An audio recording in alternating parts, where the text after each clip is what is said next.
Hello, welcome to another piano lesson with Richard Yang. Today is episode 2 of how to sight read like a pro.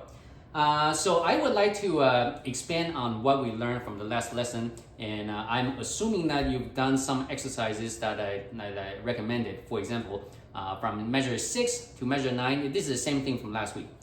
You should be able to immediately recognize that measure 6 is those are thirds in whatever combination, wherever they are in the music. Just by looking at that, you're looking at thirds.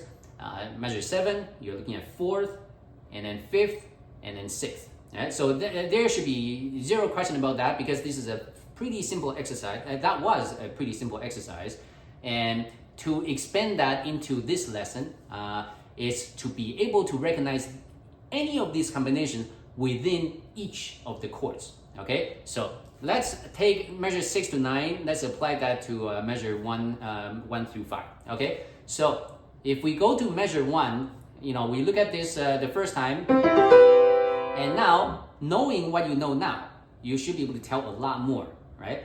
You can see that, hey, I have a few thirds, right? Third, third, third, right? So that makes up this. Or I also see fifth, right? From C to G, E to B, right? These are fifth, right? And seventh, right? And you should be able to pick out this detail in each of these, right? Third, third, third, fifth,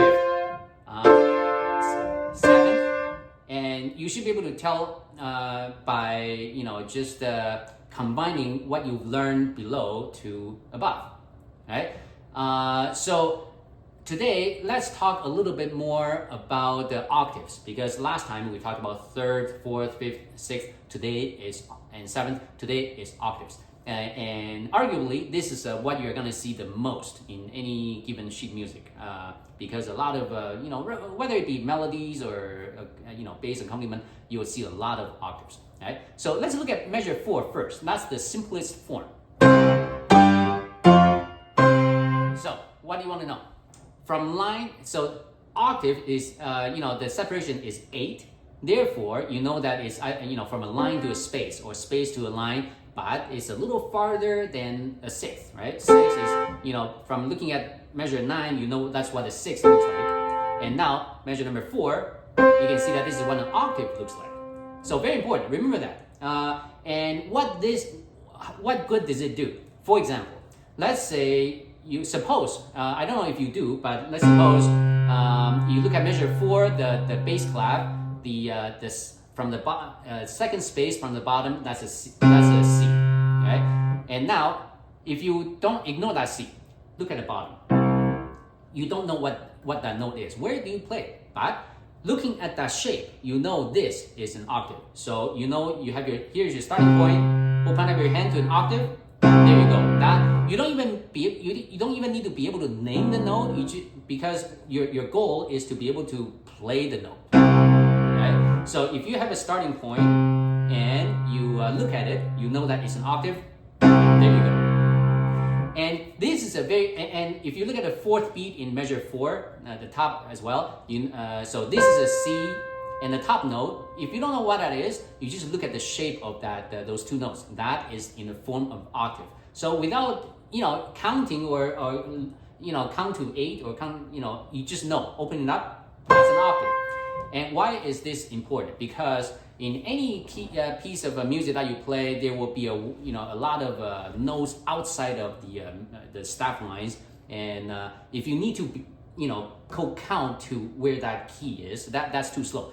But a lot of times the music would probably give it in the form of an octave, and that's why you can just look at it and even the lower notes, and that's especially useful for the lower notes, because a lot of times the note, especially the bottom bass note, will be so low that you need to count every time, but don't do that, because as long as you have a reference and that it's an octave, you can just play. Okay. Next thing is about the hand shape once again. So from the last lesson, you learned about third. If you get measure 6 thirds, you should be able to play that with any finger combination, right? 1, 2. 2 4, 3 5, maybe 3 2 5. Yeah, 2 2 5 is not very common. But fourth, 1 4, 2 5, 1 3, and so on. So you should be able to play these different degrees of separation with any fingering, and now we can progress that into a more a better version of how to do your hand shape. So for example, if you look at this, I'm on measure 5, first note. Okay, that's a standard C chord, and you should be able to recognize this because it's very easy. That's why I picked this as an example. So the hand shape is everything. First of all, yes, we did talk about, hey, that's a third. That's a third. So I'm playing 1 2 here. I'm using 2 3 for the third. I'm using 3 5 for fourth. But this is not the way I see it, because when I look at this, to me, it's the shape is it comes out immediately. For example, ignore my fourth finger. See, this is the distance of 3 3 4, and that is the shape. And now, by looking at the music, just stare at the second chord. Simply, you move the middle two fingers over, right? So now you have 4 here, 4 3 3. Again, ignore my fourth finger. Okay. Now the next chord, using 3 is too far. So if you look at, there are two notes over here, 2 notes over there. They're close. 3 3, and in between that's a 4. Right? So I don't use the degree of separation to look at this, because when I look at the chord immediately, look at the C chord immediately, that's the shape that I need. So that is I have that shape. I come down. I know that it starts with a C, and that's what I get. Next one, I know that, hey, my 2 fingers need to move over a little bit. So that's my new shape, right? Now, looking at the third note, right? Third beat, you have 2 notes together, third, 2 notes together, third, and that's now my hand shape, right? And this one, just that. You can play, 1 2 5 or 1 3 5. Doesn't matter. And not that it doesn't matter. You need to be able to play in any fingering combination as possible. So that is how to translate the group of notes into the hand shape. And so, bottom line, to summarize, when you look at the measure 5, the goal is you look at the group of notes. You should know the hand shape, and then you know a starting point, C for example. Then hey, I want to take this hand shape to C, and there you go. And then without looking at the keys, if you look at the second chord, I know it's the top and bottom, they stay exactly here. It's just the middle 2 notes, they move up a little bit, so it's a slightly different hand shape, right? It's now this way, or 1 2 4 5, or 1 2 3 5, both fine, and whatever works. You should be able to play either way, because there will be different pieces of music that would require you to use certain fingering, but as long as you're able, then you're good. Third note, third beat, right? Now I have 2 grouped together in thirds, right? And that's, and a fourth beat, I have 5th and 4th, or I can do this, 5th and 4th. And that is why it is very important to be able to feel the degree of separation with your hand. For example, when you were practicing measure 6 7 8 on 5th, right? Being able to use any fingering, 1 2 for example, 1 3 for example, essentially, and then you add a note on top. Right? If I were to do this, right, or that 1 4 5 would be a little strange, right? That's not common. If it's too uncomfortable, it's probably not correct. So I think that's a good way to describe it. For example, measure 5, third beat. That's how to play properly, and you'll find that, hey, you can probably do this too as well, but it's not as comfortable because you're opening a lot wider, right? So 1 2 4 5 works out better. Right? Now, even without going any further, I think with the knowledge that you've accumulated so far, officially you're not ready to do a real sight reading exercise yet, but I think if you take any piece of music, a fairly simple piece of music in the key of C, I think you should be able to start to apply some of these techniques. Of course, I'm gonna guide you through it, but for now, you can exercise on your own.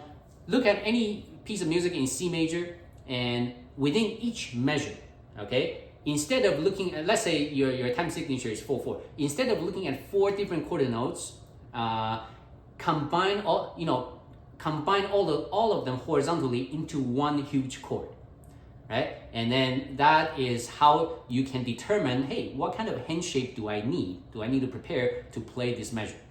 And so in the later in some lessons later, I'm gonna go through a live exercise on how to do that. And by then, I would bring some information on how to decide your fingering, right? And so, but for now, just know that when you look at each measure, even though you have many notes horizontally, combine them, all move everything to the left within that measure into one big, huge chord, and that will give you an idea of how to position your hand to prepare for this measure. Okay, I think that would be a pretty cool exercise when going in knowing what you know now. I think already you can feel a difference on what you can accomplish. Okay, so that's that. Now let's look at measure 3 again. So this is, let me play both hands. And I must say that, yes, being able to read both treble clef and bass clef, or, two separate things together and play at the same time, it does take some practice. For me, it's, obviously very natural by now, but for you, it is going to take a lot of exercise. So it is, if you're not able to read the bass clef so well yet, that's fine. You can separate the exercises, right? You can do right hand and left hand separately, because when you focus on one, treble or bass clef at a time, it makes a little more sense. So let's look at the treble clef. So what do I see, right? In measure 3, when I look at this immediately, first thing that comes to mind is my hand shape should be something like this. So ignore my 4th finger. It should be something like this, right? 3, 3, 4, right? And looking at the next note, and next note, they all look the same. They have the same. They require exactly the hand shape, the same hand shape, right? So you have two notes together, and the other one is a little farther away. 3, 3, 3, 4, right? And because I know that this is a C, so knowing the hand shape, knowing the reference starting point, that's it. Now, without looking at the keyboard at all, how do I know how to play that, right? Because again, just like what I just explained before, try to, instead of seeing this as two separate notes, try to move the second note horizontally to the left to combine with the first. So what do you see? At least on the bottom note, you know that the first note is this, and then you can see that, hey, the next note, that's a 5th, right? So again, you can use any fingering combination to figure it out.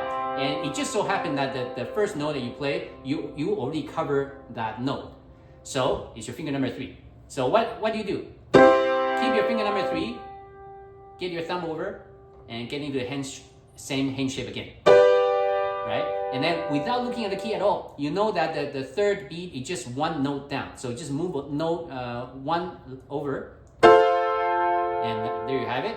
The next one, just looking at the chord, the bottom note, to get to the next, I need the 5th part.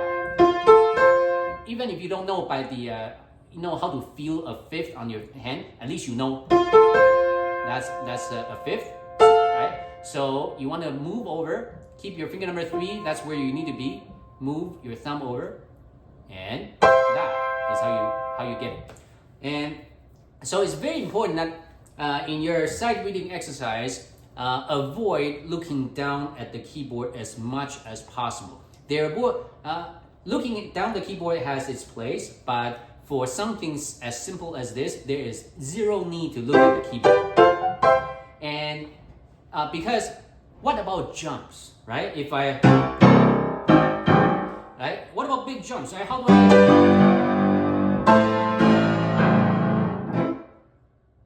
right? How can I jump that fast? Of course, I'm going to cover that in a different lesson. But for now, just just know that when you need to jump, yes, you can look at the key, but without having to jump, there is really no reason to have to look at the keys. Okay, so really do your best to just stare at this and feel the keys with your fingers.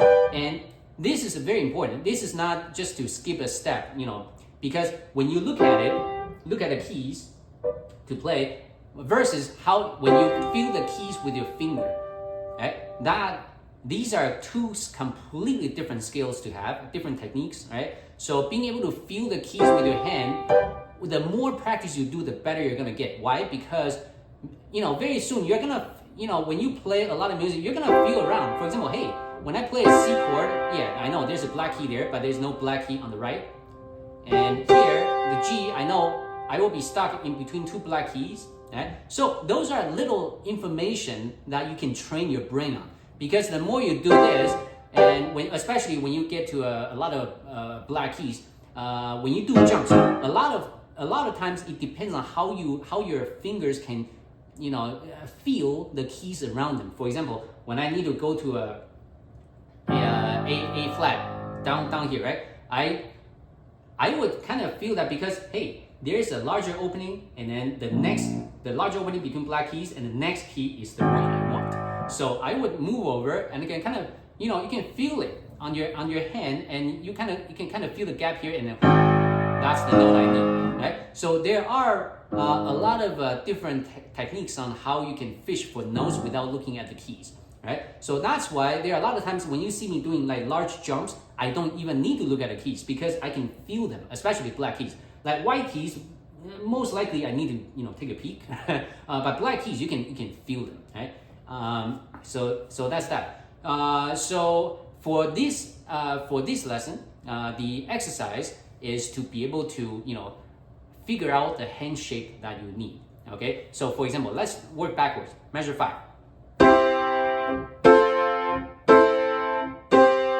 Right. So you can feel that you have this,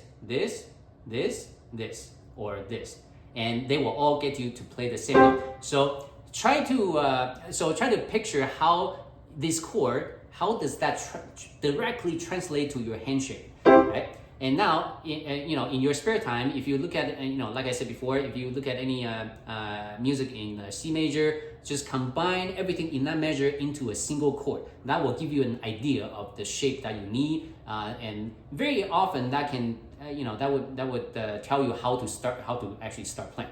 Okay? Now, measure 4. The takeaway is know that this is the shape of an octave.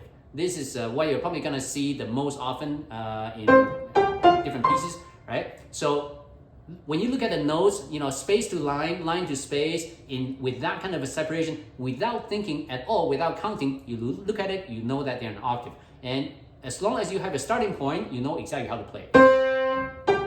Now, measure 3. So measure 3 is how you can feel the keys, right? So from C, how do you move to a G?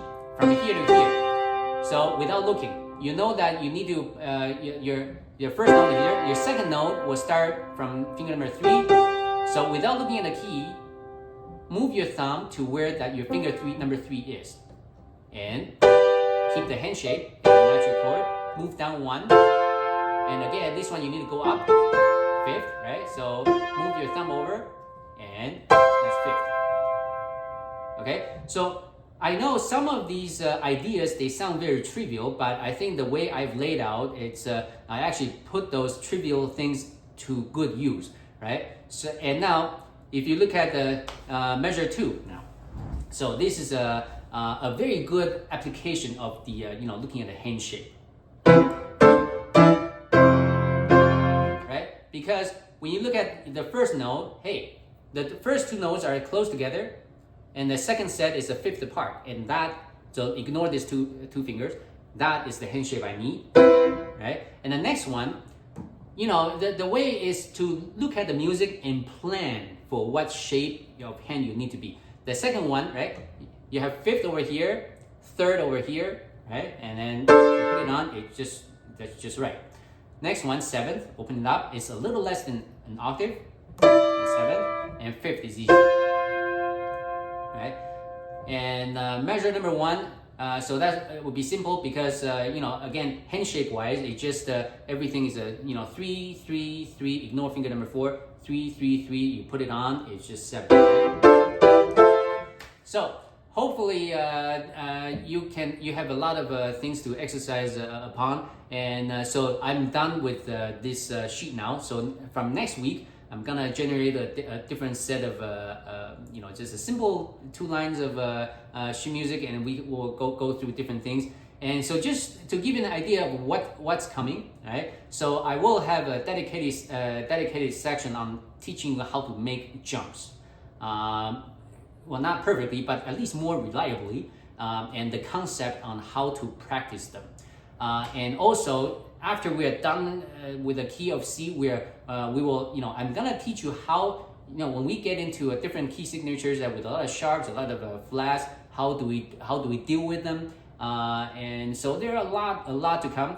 So just know that obviously, you know, these piano lessons, it's gonna take time. So that's why I'm gonna give you a little more information at a time, so that you're not overwhelmed.